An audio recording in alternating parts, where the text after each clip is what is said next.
ராமூர்த்தி, சுந்தரராமன் இருக்கு மாமா. Okay, that completes the list. வாமா.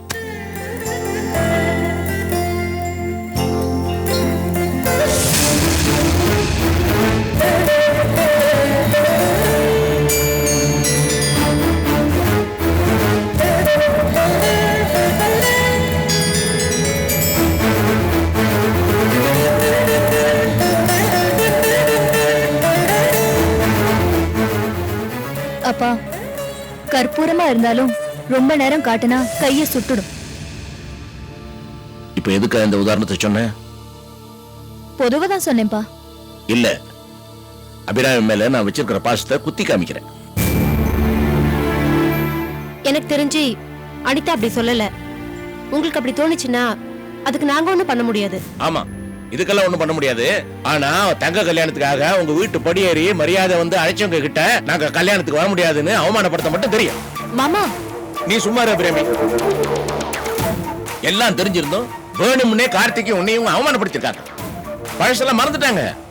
ஆமா, கல்யாணம் கட்டிக்கிட்டு புகுந்து வீட்டுக்கு போய் நீ சௌரியமா இருக்காங்கல்ல, அதனால பழசெல்லாம் சௌரியமா மறந்துட்டாங்க. இவங்கெல்லாம் வளர்த்து ஆளாக்குறதுக்கு நீ என்ன பாடுபட்டுருவேன்? இந்த குடும்பத்துக்காக எவ்வளவு தியாகம் பண்ணிருக்க. அதெல்லாம் விடு. உன் சொந்த வாழ்க்கையில ஏற்பட்ட எவ்வளவு பெரிய துக்கம் அதான் மறந்துட்டு இன்னும் இந்த குடும்பத்துக்கு ஓடா தெரிஞ்சுக்கிட்டு இருக்கிற.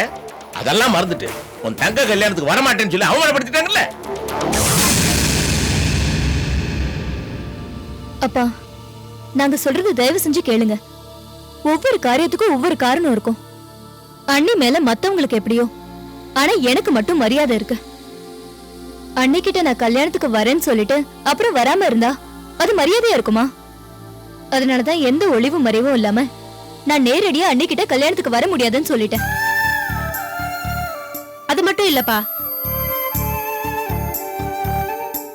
எங்களுக்கு அண்ணி மேலயோ இல்ல ரம்யா மேலயோ எந்த விதமான கோபமும் இல்ல. ஆனா அந்த ஸ்ரீனிவாசன் உங்க எதிரிப்பா. அத நீங்க மறந்தாலும் எங்களால மறக்க முடியல. அது மட்டும் இல்லாம எங்களுக்காக நீங்க பார்த்த முதல் வரனை தடுத்து நிறுத்தினவரு, அனிதாவோட புருஷனை அவமானப்படுத்தினவரு, எங்க கல்யாணத்தன்னைக்கு என் கூட பிறந்த அண்ணனை ஜெயிலுக்கு அனுப்பினவரு. இத நீங்களே வேணா மறக்கலாம், மன்னிக்கலாம். எங்களால முடியாதுப்பா. அந்த ஸ்ரீனிவாசனோட மகனுக்கு ரம்யாவை கட்டி கொடுக்கறதுல எங்களுக்கு கொஞ்சம் கூட உடன்பாடு இல்ல.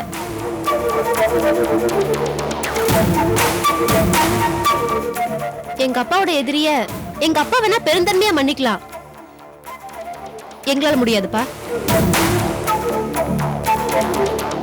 இத சொல்லிட்டு போகதான் நீங்க கூப்பிட்ட உடனே வந்தோம். இங்க பாருங்கம்மா, தெரிஞ்சோ தெரியாமலோ ரம்யா மனசுல என்ன நினைச்சு வாழ்ந்துட்டா. என் வாழ்க்கை தான் வேற மாதிரி போயிடுச்சு. ஆனா என்னால மாறி போன ரம்யாவோட வாழ்க்கையை நல்லபடியா அமைச்சு தர வேண்டியது அப்பாவோட கடமை, என் கடமையும் கூட. சரிண்ணா, ரம்யாவுக்கு நல்ல வாழ்க்கை அமைச்சு கொடு. நான் வேணாங்கள, அதுக்காக உலகத்திலே இந்த ஒரு மாப்பிள்ள தான் இருக்காரா? நம்ம ரம்யா யாரும் கட்டிக்க முடியாத நொண்டியா இல்ல மொடமா? வேண்டாம் அனிதா, என் தங்கச்சி வாழ்க்கை தான் முடமாச்சு, அவளையும் முடமாக்கிடாத. இத பாருங்க அண்ணி, வார்த்தைக்கு வார்த்தை அர்த்தம் கண்டுபிடிச்சா யாரும் யார்கிட்டயும் பேச முடியாது. என்னால ஸ்ரீனிவாசன் மகன் கல்யாணத்துக்கு வர முடியாது, அவ்வளவுதான்.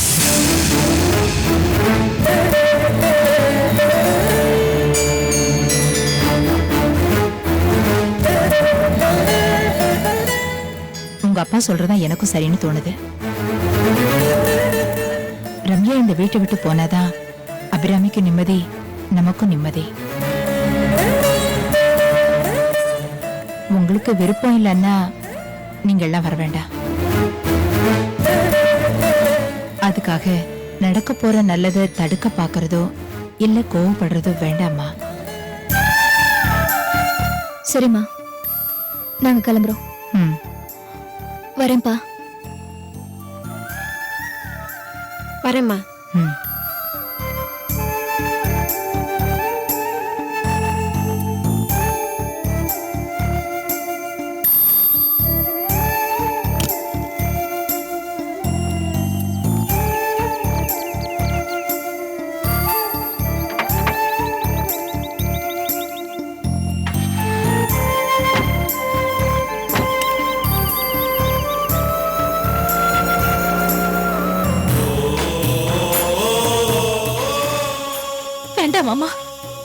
கல்யாணமே வேண்டாம். அண்ணி அழாதீங்க. கார்த்திக், காலம் பூரா அழணும்னு என் விதி. என்னால இப்போ உங்க சொந்தத்திலயும் பிரச்சனை. மாமா, பேசாம இந்த கல்யாணத்தை நிறுத்திடலாம். என்னம்மா பைத்தியக்கார மாதிரி பேசிட்டு இருக்கிற? அதுக்குதான் புத்தி கட்டு பேசின. உனக்குமா புத்தி பேதளிச்சு போச்சு? இல்ல மாமா, இந்த வீட்ல பிறந்த பொண்ணுங்க இல்லாம இங்க எதுவுமே நடக்க கூடாது. அவங்கதான் மாமா முக்கியம். இங்க பாருங்க நீ, என் தங்கச்சிங்களுக்கு செய்ய வேண்டிய மரியாதை செஞ்சாச்சு. முறைப்படி இப்ப கூப்பிட்டாச்சு. அவங்க வரலனா நஷ்டம் நமக்கு இல்ல. உங்களை மதிக்காத யாரும் இனிமே இங்க வர வேண்டிய அவசியமும் இல்ல. அப்பா, நான் கண்டிப்பா சொல்லிட்டேன், இந்த கல்யாணத்துக்கு யார் வந்தாலும் வரலனாலும் ரம்யாக்கும் சீனிவாசன் பையன் ராஜ் கௌதம்க்கும் கண்டிப்பா கல்யாணம் நடக்கும். அது நிச்சயம். நீங்க கவலைப்படாதீங்க நீ. அப்புறம் என்ன அபிராமி, இன்னையே ஒரேடா இருக்க? ரிலாக்ஸ்.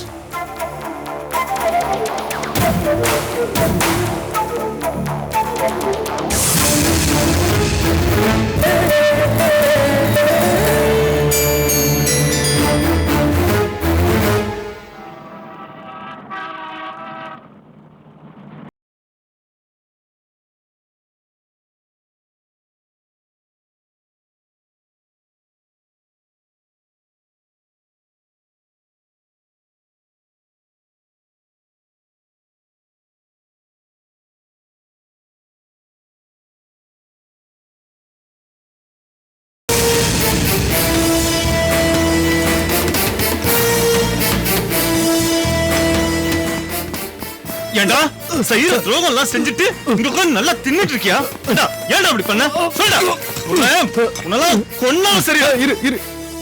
ஏன்பா காஸ்ட்லியான சட்டை இப்படி கசகட்டியப்பா, பொது இடத்துல எப்படி நடந்துக்கணும்னு தெரிய வேண்டாம்? அதெல்லாம் எங்களுக்கு தெரியும். உன்னெல்லாம் நல்லவன் நினைச்சேன். கேவலம் இப்படி பணத்துக்கு விலைப்பட்டி உனக்கு வெக்கமா இல்ல? Cool down cool down. எதுக்குப்பா அப்படி பதட்டப்படுற? இப்படி உட்காந்து கூலா பேசலாம்.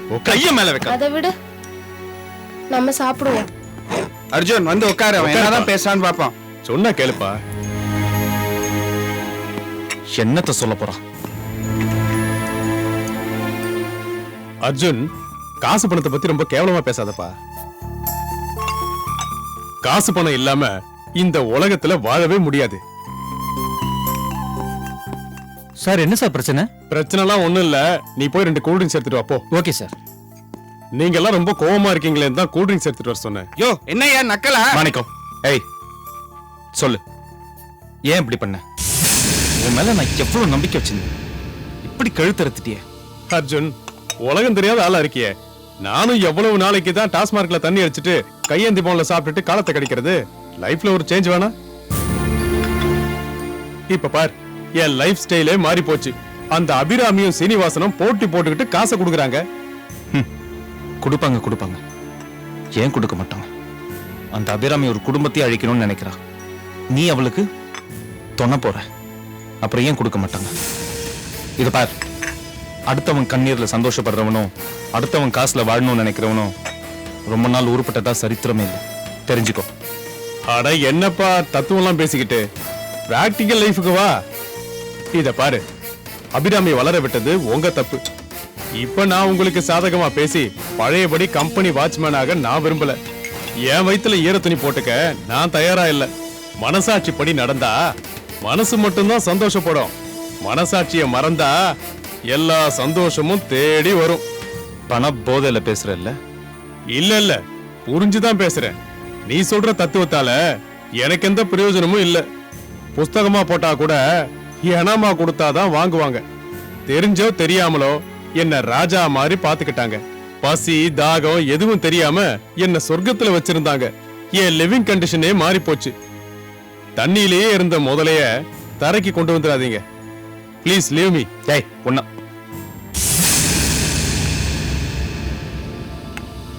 வேற ஏதாவது வேணுமா சார்? ஒண்ணும் வேணாம், இதோட பில்ல க்ளோஸ் பண்ணு. சார் கேஷா? Credit card.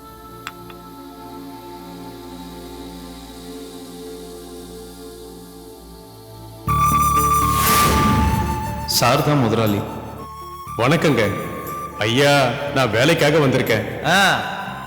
இதுக்கு மேல எதுவும் பேச வேண்டாம். உங்களை பத்தி இவர் நிறைய சொல்லியிருக்காரு. இனிமே நம்ம கம்பெனிக்கு நீ தான் செக்யூரிட்டி.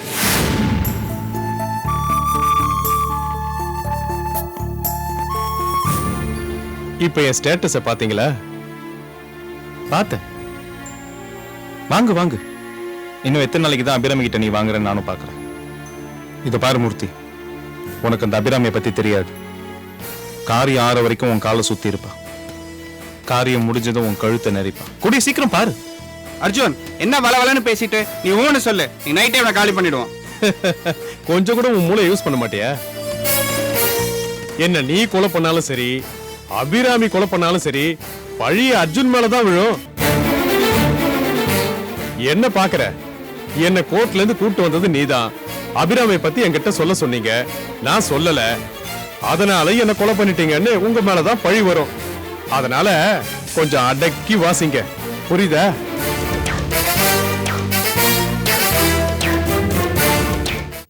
மிஸ் ராஜன், சொல்லுங்க சார். போஸ்ட் கூரியர் ரெண்டுத்துலயும் அனுப்பிச்ச இன்விடேஷன்ஸ்லாம் போய் சேர்ந்துருச்சான்னு செக் பண்றதுக்கு லிஸ்ட்ல இருந்து 10 பேருக்கு ஃபோன் பண்ணி சார் கேட்க சொன்னாரு, பத்திரிக்கை வந்துருச்சா அப்படின்னு வெரிஃபை பண்ணிக்கங்க.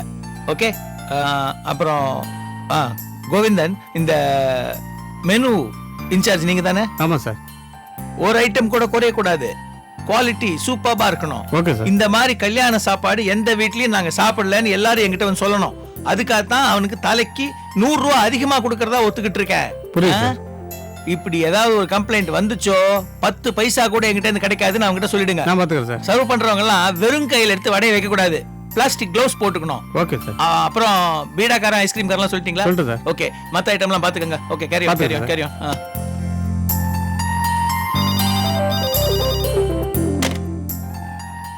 ஹலோ சினு, தாமு பேசுறேன்.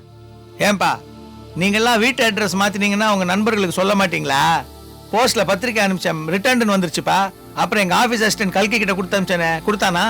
இன்னைக்கு தான் வந்தது, அதை பார்த்துட்டு தான் உனக்கு ஃபோன் பண்ணேன். ஃபோன் பண்ணா மட்டும் பத்தாது, ஃபேமிலியோட கரெக்டா வந்துடணும். அது சரி. ஆமா, கல்யாணத்தை ஏன் கோயில்ல வச்சிருக்கப்பா? ஏதோ என் பொண்டாட்டியோட வேண்டுதல், அதனால கோயில்ல வச்சிருக்கிறேன். அத பத்தி உனக்கு என்ன? உன் டேஸ்டுக்கு 5 ஸ்டார் ஹோட்டல்ல ஒரு ரிசப்ஷன் வச்சிருக்கேன்ல, மரியாதை அதுக்கு வந்து சேரு. சரி.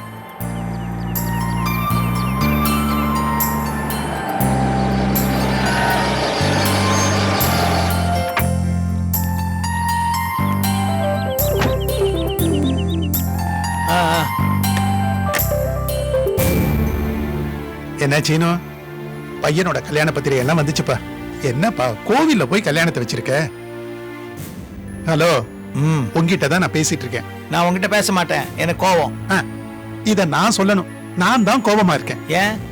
நான் உன் ஃப்ரெண்டு தானே? ஆமா. உன் பையன் கல்யாணத்தை பத்தி என்கிட்ட ஏதாவது பேசுனியா? பேசுறதுக்கு நீ எங்கயா இருந்த? வேர்ல்ட் டூர்னு பாட்டு கிளம்பிட்ட.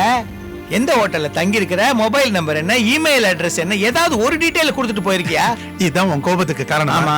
ஓகே, சாரிப்பா, சொல்லாம போயிட்டேன்ப்பா. தேங்க்யூ. இப்போ உங்ககிட்ட பேசலாமா? தாராளமா பேசலாம். ஏண்டா, உனக்கு என்ன புத்தி கித்தி கெட்டு போச்சா?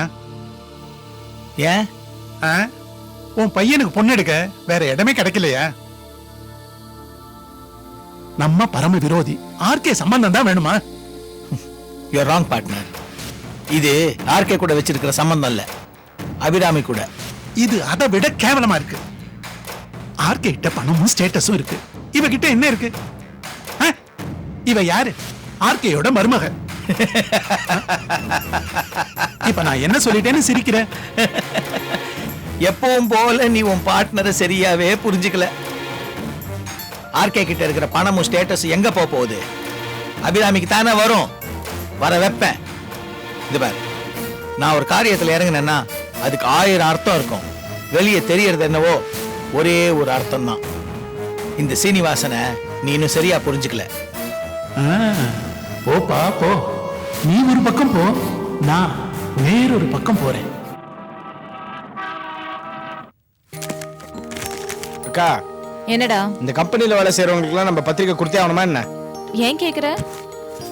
அது இல்லக்கா, எங்க போனாலும் பத்திரிக்கைங்கன்னு ஒரே நச்சரிக்கிறாங்க. ஆமா, இவங்க வரலனா ரம்யா கல்யாணம் நடக்காது. சரி, ஒண்ணு பண்ணு, ஒரு இன்விடேஷனை நோட்டீஸ் போர்ட்ல போட்டுரு. பிராக்டிகல், இவங்களுக்கு அது போதும். Excuse me. Yes sir. Abirami மேடத்தை பார்க்கணும். நீங்க? மூர்த்தின்னு சொல்லுங்க. 1 second sir.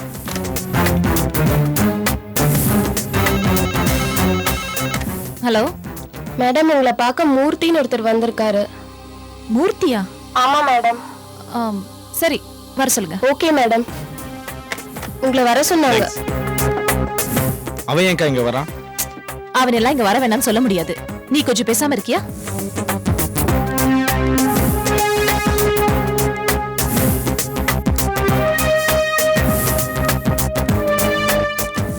Excuse me, yes, madam room எங்க? அதோ அந்த பக்கம். ஆ.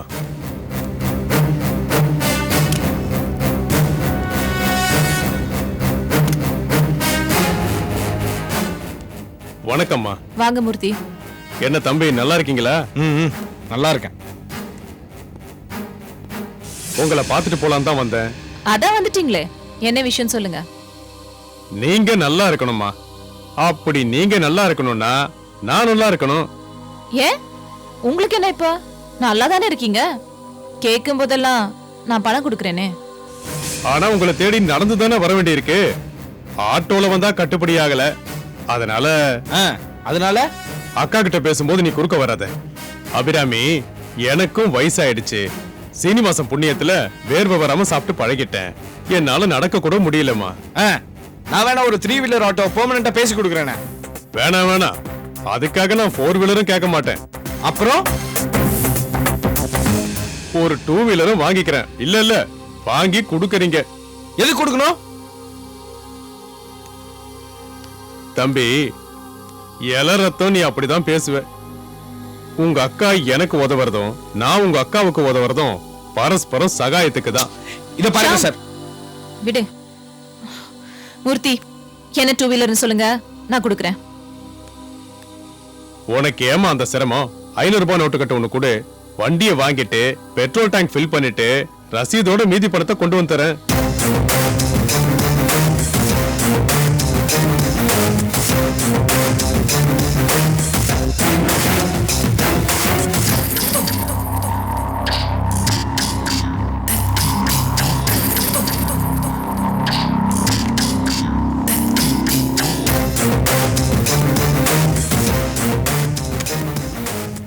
₹500 நோட்டு கட்டு கரெக்டா இருக்குமா? ஏன்னா பேங்க்ல ஸ்டாப்லர் போடக்கூடாதுன்னு சொல்லிருக்காங்க. வெறும் ரப்பர் பேண்ட் தானே சுத்தி இருக்காங்க. எல்லாம் சரியா தான் இருக்கும். இதை எடுத்துட்டு போய் வண்டி வாங்கிக்கங்க, வேற எதுவும் வாங்காதீங்க. புரியுது. முதல்ல வண்டி வாங்கி அதுக்கு பெட்ரோல் போட்டு அதுக்கப்புறமா தான் எனக்கு. வரட்டா தம்பி, வரட்டுமா? என்னக்கா அந்தாலும் கேக்குற, நீ எடுத்து கொடுக்குற. இப்படி அவன் கேட்க நீ கொடுத்துட்டே இருப்பியா? ஷாம், ரம்யா கல்யாணம் நெருங்கிடுச்சு. அது வரைக்கும் இவனுக்கு கொடுக்கறதெல்லாம் அவ கல்யாண செலவுல சேர்த்துடலாம். இது என்னவோ எனக்கு என்னமோ சரின்னு தோணலக்கா. இப்போதைக்கு இதுதான் சரி, எனக்கு தெரியும்.